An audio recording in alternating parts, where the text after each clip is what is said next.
সকলকে নমস্কার জানিয়ে তোমাদের কাছাকাছি আরেকটি ব্লগে সবাইকে স্বাগত জানাই। আজ সকালের জলখাবার একটু অন্য রকমের। ছেলে মেয়ে কর্তামশাই বললেন আজ তারা জলখাবারে শুধু ফল খেয়ে নেবে। আমি বিভিন্ন রকম ফল কেটে নিচ্ছিলাম। আমটা এভাবে কেটে নিলে টুকরো করে তুলে নিতে খেতে খুব সুবিধা হয়। আম কাটা খুব পছন্দ হয়েছিল আমার ছেলের। ও কোনো ফল না খেয়ে প্রথমেই আমটাই খাচ্ছিল। আজ যাব মন্দিরে পুজো দিতে, আমার ছেলের গাড়ি পুজো দিতে। ব্রাহ্মণ ঠাকুরের বাড়ি আমার বাড়ির কাছে। ওনাকে জিজ্ঞাসা করেছিলাম মন্দিরের পূজা কখন শুরু হবে। উনি বলেছিলেন সকাল 9টার সময়। হয়ে গেছে ফল কাটা, এবার ওর বাবাকে খেতে দিয়ে দেব। সকালের কাজকর্ম তাড়াতাড়ি সারলেও জলখাবার বানানোর সময় আর হয়নি, তাই জলখাবারে ফল খেয়ে নেবে বলেছিল। মন্দিরে পুজো দেবে বলে ছেলে অনেকক্ষণ না খেয়েছিল, বলছিল খিদে পেয়েছিল, তাই ও একটু ফল খেয়ে নিচ্ছিল। ফল খাওয়া হয়ে গেলে আমি আর ও পুজো দিতে মন্দিরে তাড়াতাড়ি বেরিয়ে পড়েছিলাম। আমি আর ছেলে মন্দিরে এসে গেছি, মা করুণাময়ী কালী মন্দির।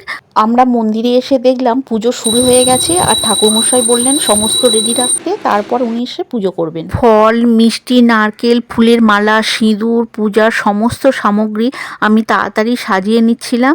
ঠাকুরমশাই বললেন ফুলের মালাটা গাড়িতে পরিয়ে দিতে, তারপরে উনি এসে পুজো করবেন। মন্দিরের আশেপাশে এত গান বাজছিল, মন্দিরের পুজো হচ্ছিল, যে মন্ত্রটা সেটা যে একটু শোনাবো আপনাদের সেটাও শোনাতে পারলাম না।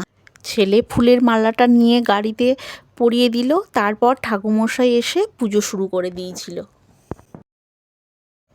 একটা গোটা নারকেল কিনে এনেছিলাম, সেটা উনি ফাটিয়ে পুজো করে দিলেন।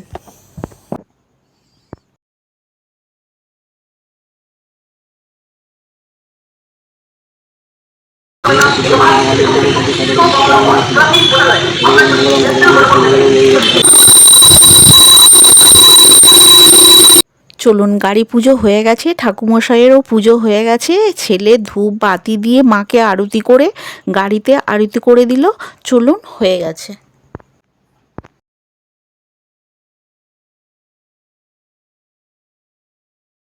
বাড়িতে কোনো অতিথি এলে যেমন আনন্দ হয়, তেমনি আমাদের খুব আনন্দ হচ্ছিল। বাড়িতে আর একজন সদস্য বাড়ল, সেই আনন্দে ছেলে আর আমি বেরিয়ে পড়লাম মিষ্টি কিনতে। নতুন গাড়ি, যতক্ষণ না পুজো হচ্ছে চালাতে পারছে না ছেলে। পুজো শেষ হলেই ও গাড়িটা নিয়ে একাই বেরিয়ে পড়ল, কিন্তু আমিও তো একাই ছাড়বো না, তাই আমিও ওর সঙ্গে বেরিয়ে পড়েছিলাম। প্রথম প্রথম ভয় লাগছিল একা ছাড়তে, তাই ওর সঙ্গেই আমি যাচ্ছিলাম। ওর হাত ঠিক হয়ে গেলে ও একাই চালাবে, তখন অনেকটা ভয়ও কেটে যাবে। শক্তিগড়ের ল্যাংচা আর সোনপাপড়ি এনেছিলাম, সবাই মিলে আনন্দ করে খেয়ে নিলাম। আজ যেহেতু মন্দিরে পুজো দিয়েছি, তাই কোনো আঁশ খাবো না। আজ বানাবো ঝিঙে বাটা। নিরামিষের দিনে ঝিঙে বাটা থাকলে আর কোনো কিছুর প্রয়োজন পড়বে না। ঝিঙেটা কিন্তু কচি নিতে হবে, বুড়ো ঝিঙে হলে হবে না। ঝিঙে বাটা বানানোর জন্য আমি এখানে নিয়েছি পরিমাণ মতো নুন, সর্ষের তেল, পোস্ত, কালো জিরে আর কাঁচা লঙ্কা। এই কয়েকটি উপকরণে ঝিঙে বাটাটা বানাবো। গরমকালে একটু ঠান্ডা ঠান্ডা রান্না খেতে ভালো লাগে, তবে নিরামিষের দিনে এভাবে রান্না করলে সবটাই ভাত খেয়ে নেওয়া যাবে। চলুন, ঝিঙেটা অল্প খোসা ছাড়িয়ে নেব, তারপরে টুকরো টুকরো করে কেটে নেব।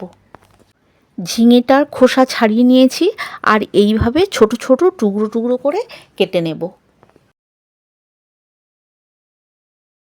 সবগুলো ঝিঙে এইভাবে টুকরো টুকরো করে কেটে নেওয়া হয়ে গেছে।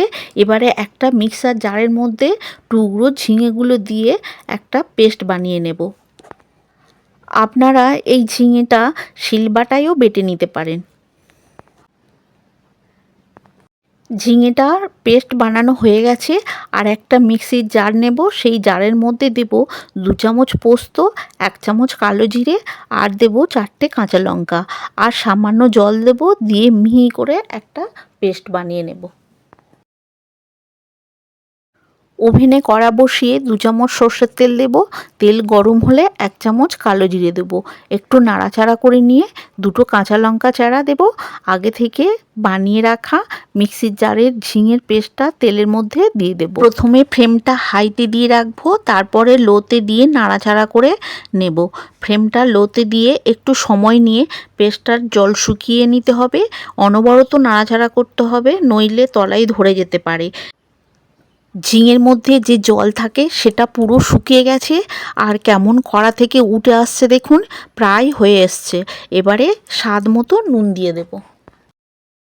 নুনটা সমস্তটার সঙ্গে খুব ভালো করে মিশিয়ে নেব। আগে থেকে যে পেস্টটা বানিয়ে রেখেছিলাম পোস্ত, কালো জিরে আর কাঁচা লঙ্কা, সেই পেস্টটা এখন ঝিঙের মধ্যে দিয়ে দেব।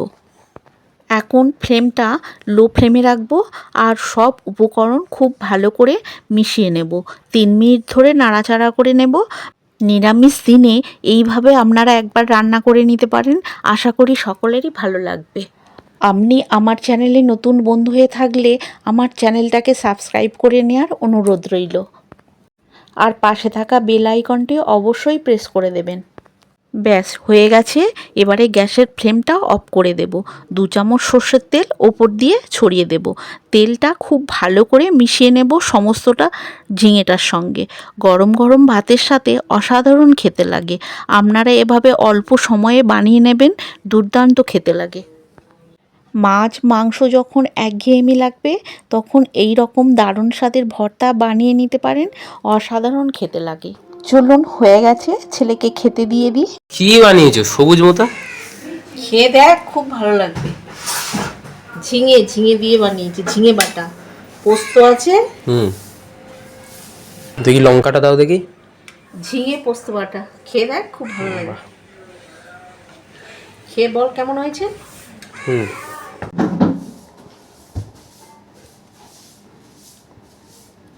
কালারটা একটু চেঞ্জ হয়েছে না? কালো জিরে দিয়ে আর পোস্ত দিয়ে বেটেছি। বেশ মাখো মাখো হয়েছে। খেয়ে দেখ কেমন হয়েছে বল, তাহলে আর একদিন বানাবো, ভালো যদি লাগে। না ভালো হয়েছে। ভালো হয়েছে? খেতে ভালো লাগছে? ঝিঙে বোঝা যাচ্ছে না? সর্ষের তেল, কাঁচা সর্ষের তেল দিয়েছি, গন্ধ ঝাঁঝ আছে। ভালো লাগছে তো? তাহলে আর একদিন বানিয়ে দেবো। ঠিক আছে, আজ এই পর্যন্ত। আবার কোনো ভিডিও নিয়ে আপনাদের কাছে পৌঁছে যাব। ততক্ষণে আপনারা ভালো থাকবেন, সুস্থ থাকবেন।